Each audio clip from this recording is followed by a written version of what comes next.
Here's something that took me decades to fully appreciate. Intelligence is not enough. In fact, I have watched intelligent people destroy their finances, their entire careers, and I have watched far less educated people quietly build remarkable wealth. The difference is never IQ, never. All I want to know is where I'm going to die so I don't go there. That sounds like a joke, but it is the most serious investment principle I know. Invert, always invert. Instead of asking, how do I get rich, ask, what destroys wealth in smart people? Then just avoid doing those things. The answer will serve you far better than any positive strategy you could name. So here is what I have observed. A lot of people with high IQs are terrible investors because they've got terrible temperaments. And that is why we say that having a certain kind of temperament is more important than brains. You need to keep raw, irrational emotion under control. You need patience and discipline and an ability to take losses and adversity without going crazy. You need an ability to not be driven crazy by extreme success. The first trap intelligent people fall into is optimizing for prestige over capital. A doctor, a lawyer, an engineer, they spend years accumulating credentials that justify expensive lifestyles, and then they discover that high income spent entirely on maintaining appearances builds exactly zero wealth. Meanwhile, the tradesman who avoided the credential trap entirely has been saving 35% of his income since age 20 and is now worth more than the physician. Career success and net worth are completely different games, and intelligent people frequently win the wrong one. The second trap is analysis paralysis. Good investing requires a weird combination of patience and aggression, patient while waiting, aggressive when the moment is clear. But some people are too fretful, they worry too much. They research the optimal portfolio allocation for 3 years while their savings sit in a checking account earning nothing. The person who invested in a basic index fund immediately, despite it being theoretically suboptimal, has built far more wealth than the person still perfecting their strategy. Doing something adequate immediately almost always beats doing something perfect eventually. The third trap is what I call rationalized consumption. Intelligent people are extraordinarily skilled at constructing logical arguments for things they want emotionally. The expensive car becomes an investment in safety and professional image. The luxury flight becomes an investment in productivity. These justifications contain partial truths, which makes them dangerous. The wealth building question is never, can I justify this expense? The question is always, does this generate more value than it costs? Intelligent people answer the wrong question brilliantly. The fourth trap is believing that complexity must be superior to simplicity. If something is too hard, we move on to something else. What could be simpler than that? Yet intelligent people are biased toward complexity because their entire lives have rewarded them for solving complicated problems. They pay advisors enormous fees for sophisticated strategies that underperform boring index funds by 3% annually. Over 30 years, that gap becomes millions in lost wealth. Simplicity is not a consolation prize for people who cannot handle complexity. Simplicity is the strategy. Now, here is perhaps the most dangerous trap of all, believing you are too smart to fall for psychological biases. If you think your IQ is 160, but it is really 150, you are a disaster. It is much better to have a 130 IQ and think it is 120. Overestimating your own rationality makes you more vulnerable to every bias, not less. Failure to handle psychological denial is a common way for people to go broke. The most important thing is knowing where you are competent and where you are not. The human mind tries to make you believe you are smarter than you are. Rub your nose in your mistakes. I constantly see people rise in life who are not the smartest, sometimes not even the most diligent, but they are learning machines. They go to bed every night a little wiser than they were when they got up. And boy, does that help, particularly when you have a long run ahead of you. That is the alternative to all 6 traps. Not brilliant analysis, not perfect strategy, just the discipline to keep learning, keep correcting, and never mistake sophistication for wisdom. Because in my experience, wisdom and sophistication are often moving in opposite directions. Being intelligent is not enough. You must avoid the traps that smart people fall into because they think they are doing the right thing. A lot of people think if I just earn more, I will be rich. That is the trap. Smart people, engineers, doctors, business owners make exactly the same wealth-destroying decisions. They buy things that feel smart but erode their financial future. In this video, I will show you the hidden traps that even intelligent people fall into and why thinking smarter does not always mean keeping more. This is not generic money advice. This is real psychological and financial insight that changes how you spend, save, and invest.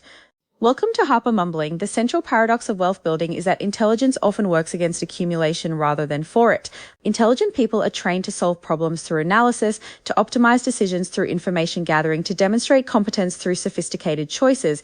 These same skills, when applied to personal finance, lead to wealth destruction through traps that less intelligent people avoid simply because they never consider the complicated options.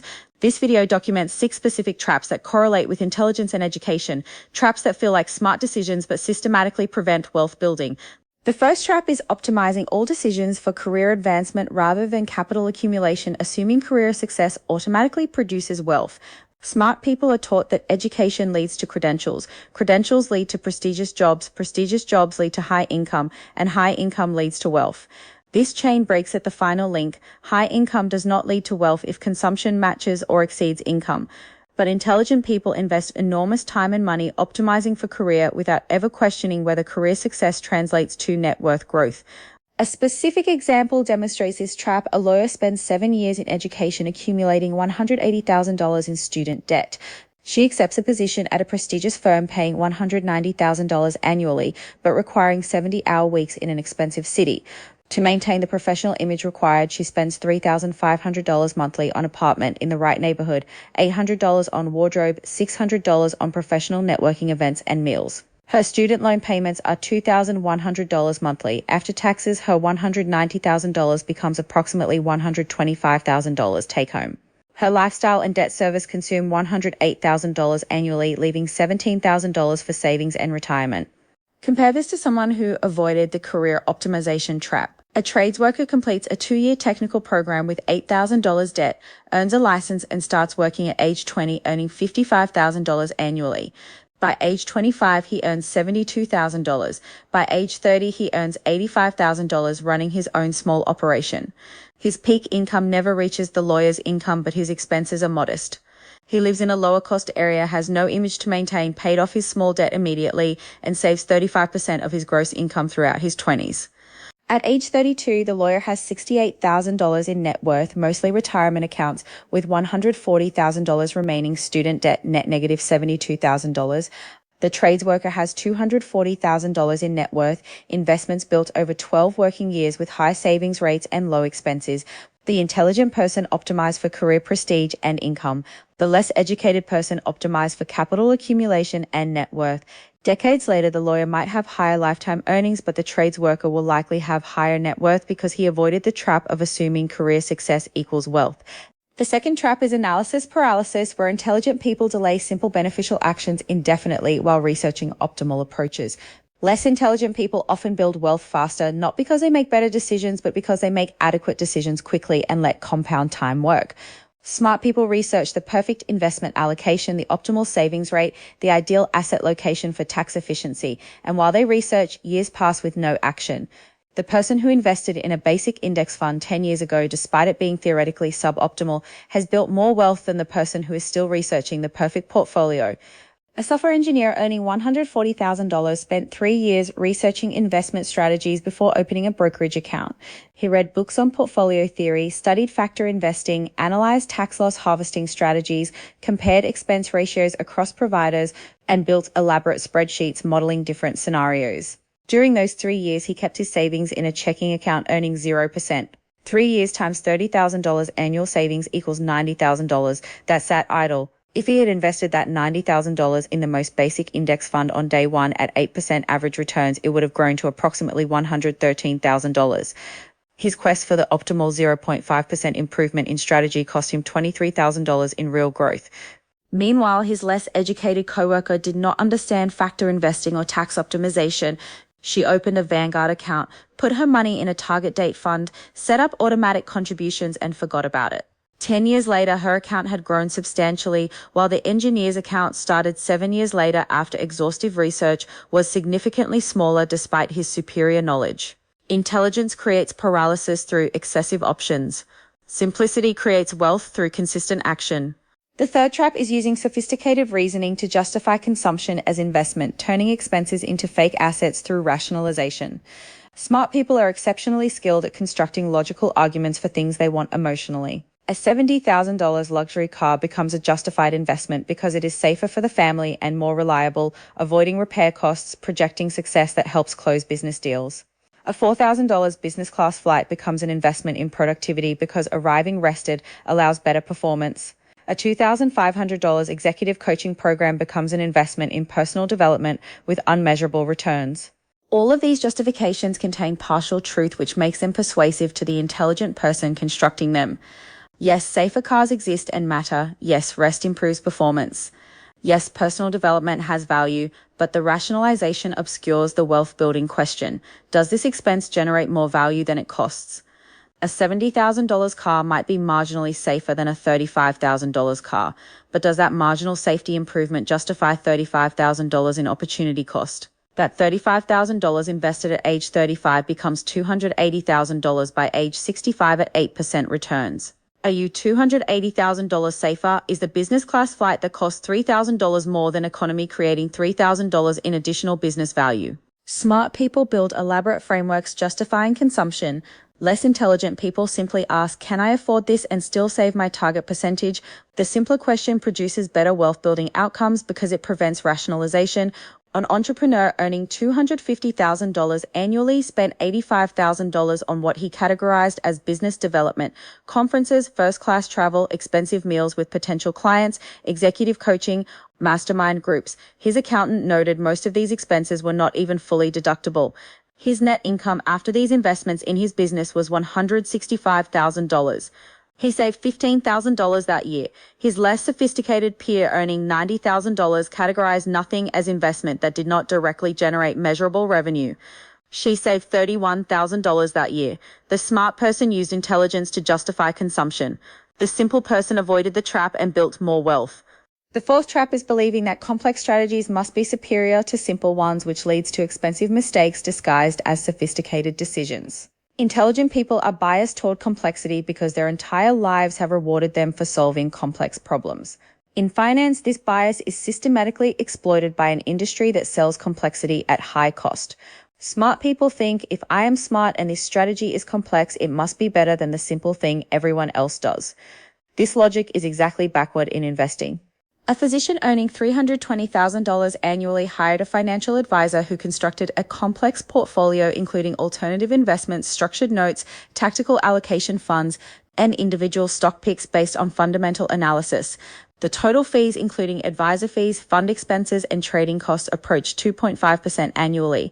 The advisor justified the fees by explaining how sophisticated the approach was compared to simple index investing. Over 10 years, the physician's returns after fees averaged 4.8% annually. A teacher earning $58,000 bought a total market index fund with 0.04% expense ratio and held it for 10 years. Returns before fees, 8.3% annually. Returns after fees, 8.26%. The intelligent person paid dramatically higher fees for sophistication that delivered dramatically lower returns.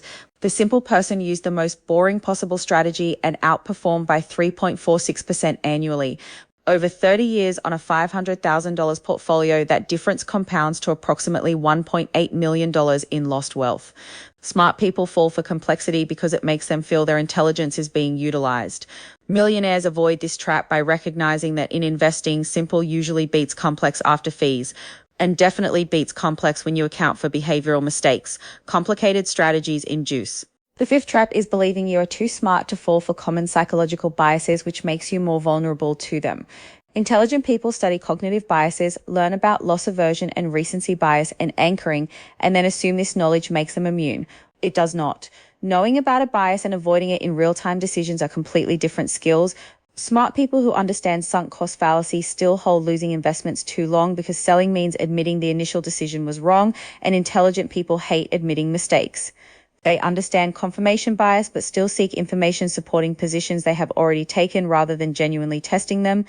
Less intelligent people are not immune to biases, but they are also not overconfident in their immunity, which makes them more likely to follow simple rules that protect against biases.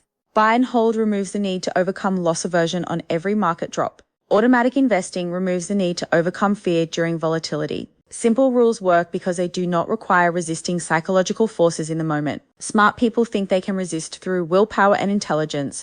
They cannot consistently, which is why their portfolios often underperform despite superior knowledge. The sixth trap is spending now because you assume your future high income will solve all problems. Smart people on career trajectories toward high income often spend aggressively in their 20s and 30s, assuming they will easily catch up on savings when they hit peak earning years. This trap has three fatal flaws. First, lifestyle inflation grows with income, so the high-income future self still struggles to save. Second, time lost to compound returns in your 20s and 30s cannot be recovered, no matter how much you save later. Third, the high income might not materialize due to health issues, industry changes, or unexpected life events. A medical resident earning $60,000 spends all of it accumulating $25,000 in credit card debt beyond student loans, thinking, I will be making $300,000 soon. I will pay this off easily and start saving then. But when he reaches $300,000 income, his lifestyle has expanded to $280,000 to match his peer group. He pays off the debt but still saves minimally. Meanwhile, a nurse earning $72,000 throughout her 20s saved $15,000 annually. By the time the doctor starts saving meaningfully at age 36, the nurse has accumulated 15 years of compound growth that the doctor can never match despite higher income.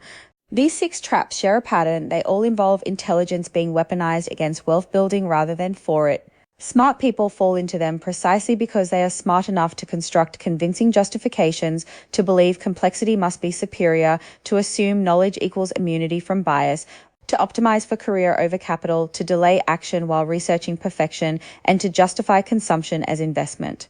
Less intelligent people avoid these traps not through superior insight, but through simpler approaches that do not trigger the sophisticated rationalization intelligent people excel at. This is Harper mumbling, and if this examination of intelligence-correlated financial traps showed you patterns in your own decision-making that explain why your net worth does not match your income or education level, please like this video, subscribe to the channel, and share it with any intelligent, high-earning person who seems stuck financially despite doing everything they think is right. Leave a comment about which trap you recognize most strongly in yourself. Turn on notifications for future videos about behavioral patterns that separate knowledge from wealth. Thank you for watching, and remember, intelligence is an advantage in building wealth only if you recognize and avoid the traps that specifically exploit intelligent people's tendency to rationalize, complexify, delay, and optimize for everything except actual capital accumulation.